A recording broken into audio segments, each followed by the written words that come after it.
Hello दोस्तों, आज हम बात करने वाले हैं किरचॉफ्स वोल्टेज लॉ को यूज़ करके किसी प्रॉब्लम को कैसे सिंप्लीफाई करेंगे, सर्किट को कैसे सॉल्व करेंगे, मींस लूप एनालिसिस। यहाँ पे एक सिंपल सर्किट बना रखा है जिसमें V1 और V2 दो बैटरी लगी हुई है और R1 और R2 दो रेजिस्टेंस लगे हुए हैं और एक लूप है ना। लूप मीन्स क्लोज पाथ है। हम जानते हैं, पिछले वीडियो में हमने देखा था कि किरचॉफ्स वोल्टेज लॉ कब अप्लाई कर सकते हैं, जब सर्किट क्लोज हो तभी हम किरचॉफ्स वोल्टेज लॉ को अप्लाई कर पाएंगे। तो यहाँ पे क्या हो रहा है, हम यहाँ पे ए बी सी और डी ये क्लोज पाथ है ना। हमने यहाँ से स्टार्ट किया चलना। पिछले वीडियो में हमने डायरेक्शंस की बात करी थी, एजम्पशंस की बात करी थी, वोल्टेज के एजम्पशंस और वोल्टेज ड्रॉप का एजम्पशंस की बात करी थी। यहाँ फिर से उसको थोड़ा रिवाइज कर लेते हैं। यदि बैटरी के नेगेटिव टर्मिनल से पॉजिटिव की ओर हम ट्रेवल करते हैं तो वोल्टेज जो होता है बैटरी का वो हमेशा हम पॉजिटिव कंसिडर करेंगे। क्यों? क्योंकि हम हायर पोटेंशियल से लोअर पोटेंशियल से हायर पोटेंशियल, नेगेटिव से पॉजिटिव की ओर जा रहे हैं, इसलिए पॉजिटिव वोल्टेज लेंगे। यदि हम बैटरी के किसी लूप में बैटरी के प्लस पॉजिटिव टर्मिनल से नेगेटिव टर्मिनल की ओर ट्रेवल कर रहे हैं तो उसके वोल्टेज को हम नेगेटिव कंसिडर करेंगे, बिकॉज पॉजिटिव से नेगेटिव मीन्स हायर से लोअर की ओर हम ट्रेवल कर रहे हैं। सिमिलरली यदि सर्किट में रेजिस्टेंस लगे हुए हैं तो रेजिस्टेंस के अक्रॉस जो वोल्टेज ड्रॉप होगा वो, यदि हम सर्किट में करंट की डायरेक्शन में ट्रेवल कर रहे हैं तब उसके अक्रॉस जो ड्रॉप होने वाला है उस ड्रॉप को हम नेगेटिव कंसिडर करेंगे। बिकॉज क्यों, ऐसा क्यों कर रहे हैं? क्योंकि करंट हमेशा हायर पोटेंशियल से लोअर पोटेंशियल की ओर फ्लो होता है, डिक्रीजिंग पोटेंशियल की ओर फ्लो होता है, इसलिए इसका वोल्टेज ड्रॉप को हम नेगेटिव कंसिडर करेंगे। यदि हम रेजिस्टेंस में करंट की अपोजिट डायरेक्शन में ट्रेवल करेंगे तो रेजिस्टेंस के अक्रॉस जो ड्रॉप होगा लूप में वो हम पॉजिटिव कंसिडर करेंगे, क्योंकि लोअर पोटेंशियल से हायर पोटेंशियल की ओर ट्रेवल कर रहे हैं। हमेशा ट्रेवलिंग पाथ कंसिडर करना है, वो उसके अकॉर्डिंग ही हमें ये डायरेक्शंस का यूज़ करके वैल्यूज़ को पुट करना है, वोल्टेज ड्रॉप को या बैटरी की वैल्यूज़ को, बैटरी के वोल्टेज की वैल्यूज़ को। अब इसमें लगाते हैं इन एजम्पशंस का यूज़ करके इस सिंगल लूप का जो सर्किट है उसमें हम किरचॉफ्स वोल्टेज लॉ अप्लाई करेंगे। तो यहाँ पे KVL इन लूप, कौन से लूप में? A B C और D, ABCD वाले लूप में CD और वापस A। यहाँ से चालू किया तो वापस A पे ही एंड होना है। यदि D से चालू किया तो यहाँ से होके वापस D पे ही एंड करना है। यहाँ हम ट्रेवल कर रहे हैं तो क्या होगा, माइनस से प्लस की ओर चल रहे हैं तो बैटरी की वैल्यू क्या करेंगे, हम प्लस कंसिडर करेंगे, हायर पोटेंशियल की ओर, माइनस से प्लस। फिर इस रेजिस्टेंस के अक्रॉस जो ड्रॉप होगा वो करंट कितना फ्लो हो रहा है, I। ड्रॉप क्या होगा, I इंटू R। नेगेटिव होगा क्योंकि हम करंट की डायरेक्शन में ट्रेवल कर रहे हैं। करंट हमेशा हायर पोटेंशियल से लोअर पोटेंशियल की ओर फ्लो होता है, इसलिए इसके अक्रॉस जो ड्रॉप होगा वो नेगेटिव होगा। फिर बैटरी में प्लस से माइनस की ओर ट्रेवल करेंगे तो क्या होगा, बैटरी में प्लस की माइनस की ओर ट्रेवल करेंगे तो वोल्टेज की वैल्यू को हम नेगेटिव कंसिडर करेंगे। फिर यहाँ पे भी करंट की डायरेक्शन में ट्रेवल कर रहे हैं तो इसके अक्रॉस जो ड्रॉप होगा उसको हम क्या कंसिडर करेंगे, नेगेटिव कंसिडर करेंगे। तो ये हो गया, हमने इस लूप में ABCD लूप में किरचॉफ्स वोल्टेज लॉ अप्लाई किया। इसको सिंप्लीफाई करेंगे तो V1 minus V2 equal to I into R1 plus R2, right. That means V1 minus V2 upon R1 plus R2 equal to क्या हो गया, I। इसको सिंप्लीफाई किया तो I की वैल्यू मिली हमें V1 minus V2 upon R1 plus R2। यहाँ से हमें इस लूप में करंट की वैल्यू मिल गई। अब हम चाहें तो इस रेजिस्टेंस के अक्रॉस वोल्टेज ड्रॉप निकाल सकते हैं, मीन्स I इंटू R1। हम चाहें तो इस रेजिस्टेंस में डेसिपेट होने वाला पावर की वैल्यू निकाल सकते हैं, I² इंटू R, है ना, I² इंटू R। या फिर इस रेजिस्टेंस के अक्रॉस जो पावर कंज्यूम हो रहा है उसको डेसिपेट हो रहा है उसकी वैल्यू को हम फाइंड आउट कर सकते हैं I² R का फार्मूला यूज करके, I² इंटू R2 का फार्मूला यूज करके, राइट। तो इस टाइप से हमने इस सर्किट में, सिंगल लूप वाले सर्किट में किरचॉफ्स वोल्टेज लॉ अप्लाई करके देखा। अब हम देखते हैं यदि एक से अधिक लूप लगे हुए हैं सर्किट में तो सर्किट को कैसे सिंप्लीफाई करेंगे किरचॉफ्स वोल्टेज लॉ का यूज करके। उसको बोलते हैं हम लूप एनालिसिस। तो यहाँ एक सिंपल सर्किट लेते हैं जिसमें दो लूप हैं, उस दो लूप के सर्किट को सिंप्लीफाई करेंगे और उसमें किसी पर्टिकुलर रेजिस्टेंस में करंट फाइट करेंगे या फिर उस रेजिस्टेंस के अक्रॉस ड्रॉप होने वाला वोल्टेज निकाल सकते हैं या उस रेजिस्टेंस में डिसिपेट होने वाली पावर को कैलकुलेट कर सकते हैं। तो सबसे पहले हम एक एग्जांपल लेते हैं, दो लूप का एक एग्जांपल लेंगे हम, जिसमें दो लूप है। यहाँ मेरे पास एक बैटरी है, 8 वोल्ट की एक बैटरी लगी हुई है, एक 2 ओम का एक रेजिस्टेंस ये लगा हुआ है, यहाँ पे एक रेजिस्टेंस, एक और रेजिस्टेंस लगाया है 4 ओम का, यहाँ अगेन 2 ओम का एक रेजिस्टेंस लगा हुआ है, और यहाँ पे एक बैटरी अगेन लगी हुई है 4 वोल्ट की। अब इसमें हमें फाइंड करना है करंट, या फिर यूं कहें कि voltage drop across this 2 ohm resistance. Determine the voltage drop across this 2 ohm resistance using Kirchhoff's voltage law. Kirchhoff's voltage law का यूज करके हमें इस 2 ओम में जो ड्रॉप हो रहा है वोल्टेज का वो फाइंड करना है, राइट। तो इस 2 ओम में ड्रॉप फाइंड करने के लिए इस 2 ओम से फ्लो होने वाला करंट निकालना पड़ेगा, तभी हम वोल्टेज ड्रॉप निकाल पाएंगे। तो सबसे पहले किरचॉफ्स वोल्टेज लॉ यानी लूप एनालिसिस करेंगे, जहां हम क्या करेंगे, एक लूप, दो लूप है यहाँ पे, लूप फर्स्ट और यह है लूप सेकंड, यानी इसमें फ्लो होने वाला करंट I1 है, इसमें फ्लो होने वाला करंट I2 है। ये अपने एज्यूमशन से आप एज्यूम कर सकते हो, आपको जो भी एज्यूम करना है, इसमें I2 कर सकते हो, इसमें I1 कर सकते हो, आप इसकी डायरेक्शन को चेंज कर सकते हो, इसकी डायरेक्शन को भी चेंज कर सकते हो। ये एज्यूमशन से हमने एज्यूम किया है कि करंट I1 इस डायरेक्शन में फ्लो हो रहा है और I2 इस डायरेक्शन में फ्लो हो रहा है।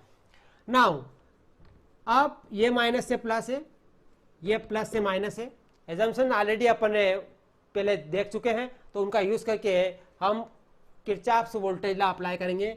यहाँ पे ए बी सी डी ई और एफ ये लूप है, पहला लूप है आपका ए बी ई एफ। तो केवीएल इन लूप, कौन से लूप में, ए बी ई एफ या फिर लूप 1, ठीक है। इस लूप में किरचॉफ्स वोल्टेज लॉ अप्लाई करेंगे। माइनस से प्लस, एफ से चालू किया तो आपको एफ पर ही एंड होना है, जिस पर्टिकुलर पॉइंट से अपन स्टार्ट करेंगे उसी पॉइंट पर एंड करना है। यहां से स्टार्ट किया, माइनस से प्लस की ओर ट्रेवल करेंगे, तो हम जानते हैं कि इसको वोल्टेज की वैल्यू को प्लस कंसिडर करेंगे।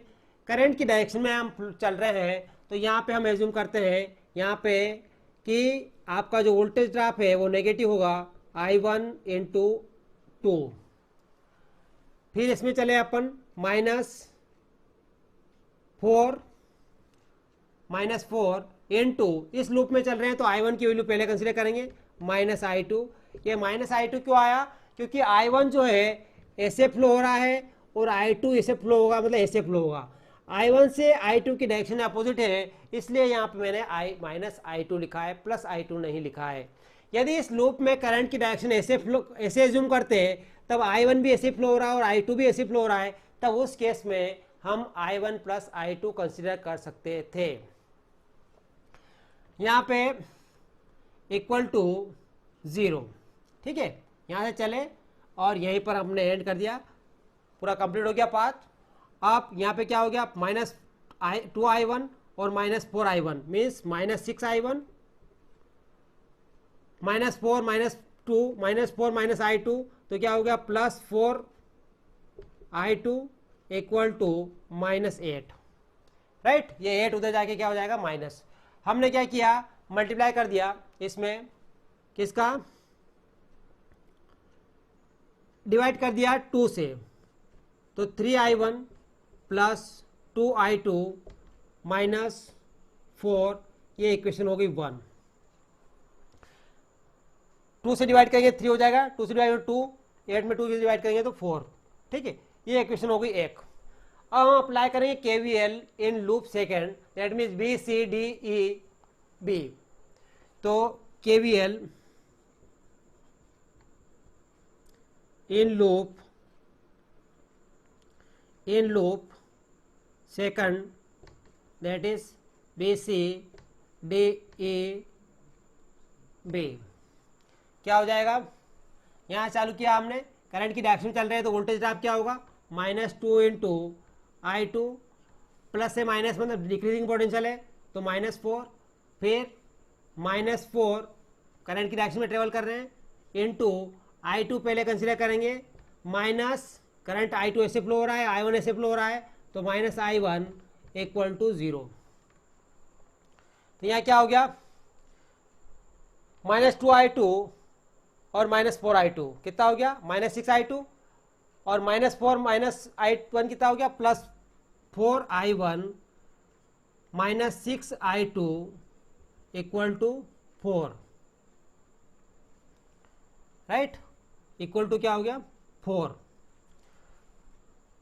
इसमें भी 2 से डिवाइड कर दो इक्वेशन को तो 2I1 -6I2 equal to 4, 2I1 -3I2 equal to 2, 2I1 -6 की जगह 3I2 इक्वल टू 2। ये इक्वेशन हो गई आपकी 2, एक इक्वेशन हो गई 1, एक इक्वेशन हो गई 2। इन दोनों इक्वेशन को सिंप्लीफाई करेंगे और सिंप्लीफाई करके I1 और I2 की वैल्यू निकालेंगे।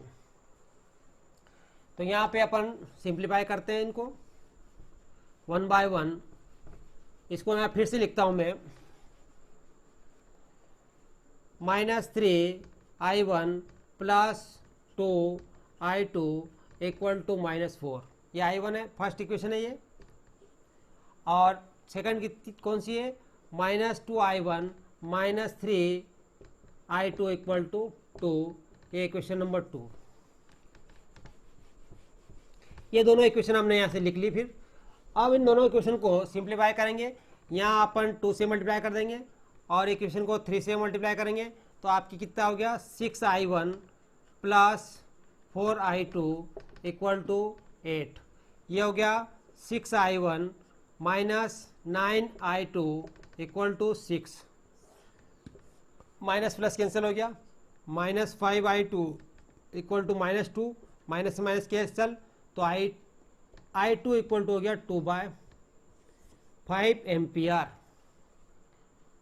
2/5 एम्पियर मीन्स जो करंट I2 फ्लो हो रहा है वो क्या हो गया 2/5 एम्पियर। अब I1 निकालना है तो पुटिंग दिस वैल्यू I2 की वैल्यू I1 में पुट करेंगे तो हमें फर्स्ट इक्वेशन में पुट करेंगे तो I1 की वैल्यू मिल जाएगी। तो putting the value of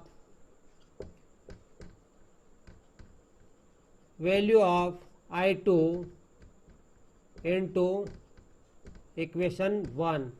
I2 का मान समीकरण 1 में रखने पर, यदि I2 की वैल्यू हम समीकरण 1 में रखते हैं तो क्या हो जाएगा, समीकरण 1 है आपकी -3I1 प्लस 2 इंटू I2 की वैल्यू कितनी है 2/5 इक्वल टू -4। तो ये कितना हो गया -3I1 इक्वल टू 4, तो -4/5, ये 4/5 हो जाएगा, -4/5 हो जाएगा। तो आपका हो गया 20 माइनस डिवाइड बाय आपकी हो गई